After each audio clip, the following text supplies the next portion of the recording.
Today I'm going to explain an action, adventure, and drama film called The Man in the Iron Mask. Spoilers ahead. Watch out and take care. In the 17th century, Paris is in chaos as riots against the king continue to emerge. As a consequence, rioters are bound to prison to suffer a slow death because of hunger. Among the prisoners is a mysterious inmate. His name is unknown, so he comes by the alias The Man in the Iron Mask. As the chaos continues, the captain of the Musketeers, D'Artagnan, patrols the streets of the town, but the angry citizens throw rocks at him because he still serves the king. He used to be one of the 4 Musketeers, but the group has separated ways. Porthos has become a womanizing drunkard, while Aramis has become a priest. The two of them live together despite their very opposite lifestyles. Porthos disturbs Aramis in prayer, resulting in an argument, just as D'Artagnan enters the room. Both of them are delighted to see him, but he informs his 2 former colleagues that he comes in the name of the king, who wishes to summon Porthos and Aramis immediately. The 4th Musketeer, Athos, peacefully lives with his only son, Raoul, who also aspires to be a musketeer. He entrusts his wife's ring for Raoul to propose with it to his love interest. France is under the reign of King Louis XIV, a militaristic leader who enjoys grandeurs. While going about his day of preparing a battle plan for war, one of his chief advisors, Pierre, informs him that riots are happening in the city. Pierre adds that the people are starving and that they could distribute the food reserved for the army as a solution. At that moment, Aramis responds to the king's call and arrives at the palace. King Louis welcomes him and informs the former musketeer that he wants him to find out who the secret leader of the Jesuits is, someone who is a threat to the people's loyalty to the crown. King Louis adds that when Aramis finds out the leader's identity, he must kill him in the name of God and France. Hesitantly, Aramis accepts the mission, knowing that he might end up in an unfortunate situation if he refuses. The king shifts his attention to Pierre's concerns about the people rioting for food. As a solution, he orders Pierre to send them rotten food. At the palace festival, Raoul is joined by Christine Belfort, the woman he intends to marry. The king gets a glimpse of the couple from the palace window and asks for the woman's name. Christine's beauty captivates the king, and just as Raoul is about to propose, they are interrupted by a game hosted by the king. A piglet is brought for the guests to catch, where the winner's prize is a piece of jewelry. Everyone participates in the game, but Christine fails to join as she is trapped in the nearby garden because of the fountains.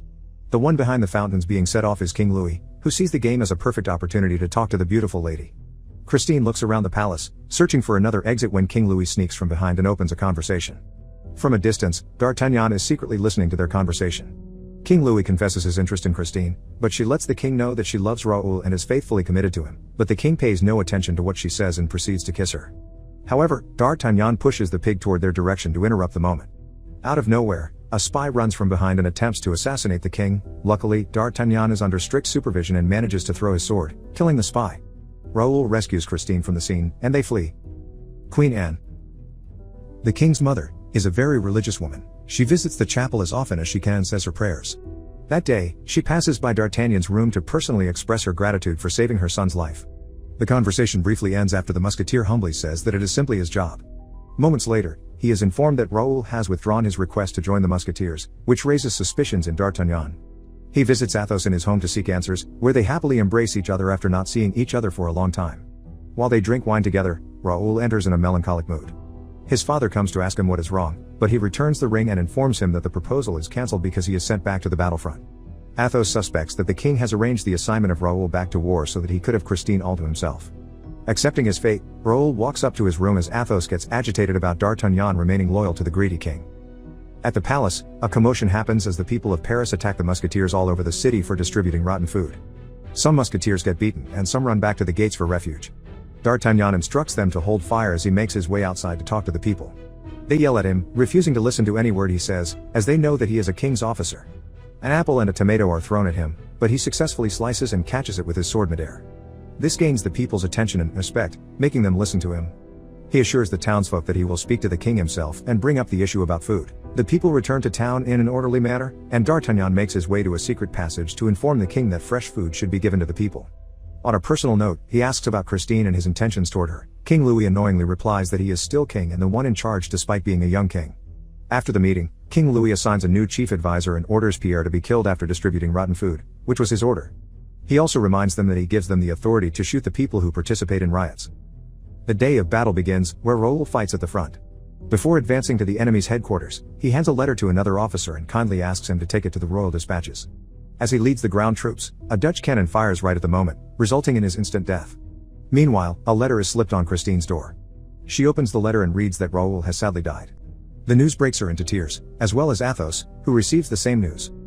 His son's death sends him into a fit of rage, making him go to the palace to confront the king. D'Artagnan sees his friend and proceeds to calm him down, but Athos fights him and the other musketeers around. To control the commotion, D'Artagnan knocks him to the ground, begging him not to act insanely after the tragedy experienced by his son. This puts a strain on their friendship. Athos walks away after calling D'Artagnan a traitor for siding with his son's killer. In the palace, King Louis invites Christine to have a romantic dinner. Despite all the grandeur, Christine's heart is filled with grief and sadness after the death of Raoul. She could not bring herself to take a single bite of her food, but the king comforts her by saying that he only desires her comfort and happiness. To seduce Christine, King Louis brings her into a room, but she hesitates to give him what he wants. Finally, the king manages to get into her mind and make her give in to his desires. That night, they share an intimate moment as she spends the night in the palace. In a secret mission assigned by the king to Aramis, he gathers his former colleagues to have a secret meeting. He explains that the Jesuits are against King Louis' wars and the starvation of the people. Additionally, he says that the king has ordered him to kill the leader of the Jesuits, but the thing is, he is the Jesuits' secret leader and has a plan to depose King Louis. His three friends look at him in utter disbelief, but Athos and Porthos agree to take part in his plans. D'Artagnan, on the other hand, stands by his oath to be of service to the crown. Athos despises him for being loyal to a dishonorable king and threatens him with death should they ever meet again. Back in the palace, King Louis informs D'Artagnan that the three former musketeers are missing and asks if he thinks that his friends are a threat to the crown. Subtly defending his friends, D'Artagnan does all he can to drive the king's attention away from them, but he orders him to track them down. The dilemma of staying loyal to service or his friendship stresses D'Artagnan out, leaving him clueless on his next course of action. During a full moon, the man in the iron mask longingly looks at the sky, wondering when he can witness the great outdoors freely. In the island prison, the three former musketeers sneak in with disguises. Aramis manages to enter after pretending to be an Italian priest. He carries a corpse in a similar iron mask inside his ample cloak to replace the prisoner with. He alerts the guard that the man in the iron mask has been plague infested. This urges the guard to act quickly and burn the body before it could further infect anyone. Aramis carefully makes his way out of the prison while carrying the real man in the iron mask with him. The group safely docks their boat into shore and makes their way to a safe house in the countryside. In an attempt to reveal the man's identity, they unmask him and find out that the man behind the mask is the king's identical twin brother, Philippe. Athos assists him to a room where Philippe tells him that he used to live in a farmhouse when people took him into prison, and has been bound to an iron mask since then. Two men enter the room to clean Philippe and fix his appearance. The three of them watch him in complete disbelief and amazement when he enters the kitchen, looking like the king himself. Aramis finally reveals to him his true identity. His mother, Queen Anne, gave birth to twins, and their father, King Louis XIII, made one of them disappear to avoid dynastic warfare between his sons. His father ordered Philippe's true identity hidden. Only on his death day did he reveal to Queen Anne and King Louis about Philippe. As a mother, the queen wanted to restore Philippe's birthright, but the greedy king imprisoned him to preserve his power and put him in the iron mask to conceal his identity, an act that Aramis executed. Regretful about it, Aramis asks for forgiveness and wishes to redeem himself by replacing Louis with the more benevolent Philippe. Porthos and Athos contradict his plan, saying that it is too dangerous, but Philippe fails to answer just yet. In the palace, King Louis receives the news about his brother through a letter. He orders his servants to let his mother know of the tragic fate experienced by his twin before opening a box where the iron mask lies. He is filled with horror after looking at it and imagining what it is like to live a masked life. The queen runs to the chapel to express her grief in front of the altar. For comfort, D'Artagnan approaches and offers her his embrace. It is revealed that the two used to have an affair until the musketeer has chosen to remain loyal to the crown. For the following days, the group encourages Philippe to take part in their plan, but he refuses to pretend to be anyone else. He wants to have complete freedom in his life, including choosing to be who he wants to be. Eventually, he agrees after realizing that he wants to share a common goal with the musketeers, which is to aspire to a better country to serve the people rightfully. The three tutor Philippe on courtly life, including how to combat, dress, and act like the king. His days are filled with lessons that the group patiently teaches.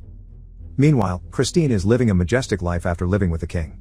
While she gets ready for an event, her servant brings her a letter, which she finds out is from Raoul. He wrote the letter predicting his death for being sent to battle and telling Christine that he forgives her for being the king's mistress. Tearfully, she reflects on his words and suspects the king for orchestrating Raoul's death. He confronts King Louis about it that night, but he dismisses her thoughts and acts indifferent toward her feelings. Aramis leaves for the palace and seeks to talk to Queen Anne. In a confessional, he informs the queen that there is still hope for the poor Philippe. Her eyes fill with hope after hearing the words of Aramis. Days later, the palace hosts a masquerade ball, where guests are dressed in elegant attires as they dance. Aramis, Porthos, Athos, and Philippe disguise themselves as guests at the party, waiting for the perfect opportunity to plot their mission. King Louis sees a guest in an iron mask for a split second and is disturbed by the sight of it. As he continues dancing, he sees the iron mask once again, which is held by Aramis. Repeatedly, he sees the mask, which sends him to his room after not feeling well. The group uses the secret passages to get to the king's room quickly, where he lays in bed. He turns to see the three musketeers approaching, and he is knocked unconscious. Moments later, he gains consciousness back and sees Philippe along with the group. Their clothes are exchanged, and Porthos restrains him by tying his mouth and covering his head. Nervously, Philippe makes his way back to the party, all dressed as the king, while Athos looks at him proudly and starts to develop paternal feelings toward him. Philippe walks to the throne in the ballroom and feels powerful for the first time in his life. Suspicions grow among the people as he helps one guest up after tripping in front of him, revealing his good nature. Queen Anne dramatically makes her entrance to the party, and Philippe sees her for the first time. They subtly express their happiness to reunite again, and the queen's maid shares the joy of knowing that Philippe is alive. D'Artagnan realizes something is amiss. He checks the king's room and heads back to the ballroom to check on him. Out of nowhere, Christine disrupts the party by calling the king a murderer and accusing him of being responsible for Raoul's death. Instead of punishing her, he orders the guards to lay hands off her. He further asks for forgiveness and promises to make amends. The unexpected response from the king raises suspicions in D'Artagnan and orders all palace musketeers to be on full alert. He instructs Philippe to follow him to the underground dock, to which he refuses, but D'Artagnan insists, so he follows. Meanwhile, the three musketeers make their way to the port where their boat awaits. Before they could leave, palace musketeers start attacking them, but they successfully get rid of them. Their expertise in battle has not faded after all these years, but unfortunately, the gate closes before them in the boat. The musketeers led by D'Artagnan now outnumber the group. They take a moment to look at each other and reflect on their friendship. Athos holds King Louis and frees him of the sack, revealing that the king has a twin. The men decide to trade for the brothers' lives. However, Philippe is recaptured in the ensuing chaos of their escape. As the three musketeers are able to sail away, Philippe's life is in danger once again. Inside the palace, King Louis observes Philippe's appearance and tells D'Artagnan that the man standing before him is not an impostor but his twin instead. The queen enters the room and braces Philippe, which puts King Louis in a state of jealousy. He hits Philippe, but D'Artagnan pleads with Louis to spare his twin's life and show mercy. Philippe begs to be executed rather than sent back to prison. King Louis, hardened in his anger against all three of them, orders him placed back in prison and once again in the mask. As D'Artagnan comforts the distressed Queen Anne, they hear a faint scream from a room, where they find out that Christine has sadly taken her life. The king enters the room to find her hanging from the window, where the sight of it angers him even more. Meanwhile, Philippe is escorted to his cell, and an iron mask is placed on him once again. The special key for the mask is handed over to King Louis to ensure the entrapment of his twin. Amidst the chaos encircling the whole town, the three musketeers find refuge in a room, where they find a letter from D'Artagnan instructing them about the whereabouts of Philippe. Athos, Porthos, and Aramis unearth their old musketeer uniforms, becoming the three musketeers again and, with D'Artagnan's help, break into the prison and escape with Philippe. D'Artagnan reunites with them, to make amends. Louis, however, has prepared an ambush to arrest the group that plots to put an end to his reign. Just like the old days, the four musketeers stand side by side in battle as King Louis guards charge at them. They fight skillfully and manage to protect themselves despite being outnumbered. More soldiers arrive to entrap and beat them, but they refuse to surrender. Philippe begs the four musketeers to give him up so they could spare their lives, but D'Artagnan soon reveals that Philippe and Louis are his sons. Having had an affair with Queen Anne, she bore twins, and that it was out of fatherly devotion that he served Louis, despite his evilness. All of them are astonished to hear his revelation, which gives them more determination to fight back. Preparing to accept their fate, no matter how painful it may be, they put their swords together and say the phrase all for one, and one for all. Philippe joins them, and they all stand to prepare for battle. The palace musketeers point their guns at them, as defense, covering their king. The four musketeers and Philippe make their final attack at Louis' front line, where their bravery astound the soldiers into immobility, provoking Louis to shout orders to fire. He puts his hands on one of the soldiers' weapons and fires, setting off the rest, with many of them shutting their eyes or looking away out of reluctance. The smoke clears and reveals that the five men managed to dodge all the bullets. All the musketeers express their respect to the former ones. King Louis attacks Philippe with a dagger out of anger, but D'Artagnan stands in his way and gets stabbed instead. Philippe knocks Louis to the ground and begins to strangle him, but D'Artagnan reminds Philippe that Louis is his brother and says the musketeer phrase one last time. The crying Philippe grieves his father's death, but moments later, he swaps clothes and locks Louis into the iron mask. Philippe announces Athos, Porthos, and Aramis as his royal advisors. Posing as the king, Philippe commands the guards to take Louis and imprison him forever. The musketeers show their respect and kneel before Philippe, honoring him as their true king. At daybreak, they all attend D'Artagnan's funeral to say their final goodbyes peacefully. After the funeral, Philippe kindly asks Athos to love him like his own son, and Athos accepts, kissing Philippe's hand. Then, the three musketeers walk through the long line of proud saluting musketeers, idolizing the three. After that, France is reborn after having a better king who gave his people food, prosperity, and peace.